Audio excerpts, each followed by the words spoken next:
नमस्कार दर्शक बंधु आपण मानकु Odia news time YouTube channel स्वागत। दर्शक बंधु वर्तमान समय ओमिक्रॉन धीरे धीरे तार काय विस्तार करिबारे लागिछि। एहारी भितरे ओमिक्रॉन को नेगी एक चांचल्यकर खबर आछि जहाकी आपण माने समस्त जानि रखिबा निहाती दरकार। ओमिक्रॉन हेउछि कोरोनार नूतन रूप बहुत अधिक शक्ति सहित आम सामना को आसीछि। गंभीर कथा हेउछि कि एहा मध्य सेही लोकंकु संक्रमित करूछि जे माने टीकाकरणर उभय डोज नेइछन्ति।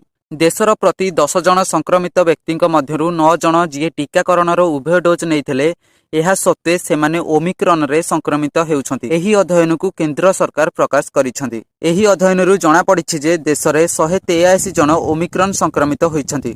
एही नूतन विपद पई टीका पर्याप्त नुहे बोली केंद्र कहिछि।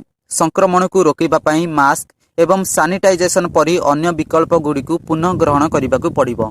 एथि सहित जो माने बूस्टर डोज प्रयोग करथिले सेमाने मध्य एथिरे आक्रांत हेउछन्ति। एपर्यंत जेते जण भी ओमिक्रॉन रे संक्रमित होइछन्ति सेति मध्यरु 3 जण लोक बूस्टर डोज नेइथिले एवं सेति मध्यरु मात्र 4 जण कोनोसी भी टीका नेइ नथिले। आउ एक तथ्य प्रकाश करिसन्ति केंद्र स्वास्थ्य सचिव राजेश भूषण। से कहिसन्ति ओमिक्रॉन संक्रमित 27% लोकंकर कोनोसी यात्रा इतिहास नाही, अर्थात सेमाने केबे भी विदेश जाई नाहांती कि कोनोसी विदेश फेरंदा लोकंक संस्पर्श रे आसी नाहांती, तथापि सेमाने ओमिक्रॉन द्वारा संक्रमित होइछन्ति। तेबे एहा उपरे विशेषज्ञ माने कोन चेतावनी देइछन्ति जानि रखन्तु। भारत रे कोविड-19 टास्क फोर्स रो मुख्य डॉक्टर भिके पाल ओमिक्रॉन विषय चेतावनी देइछन्ति। से कहिछन्ति जे डेल्टा अपेक्षा एही प्रकार अधिक संक्रामक एवं विपज्जनक अटे। एही प्रकार को व्यक्ति ठारू अन्य को विस्तार करिबार विपद बहुत अधिक।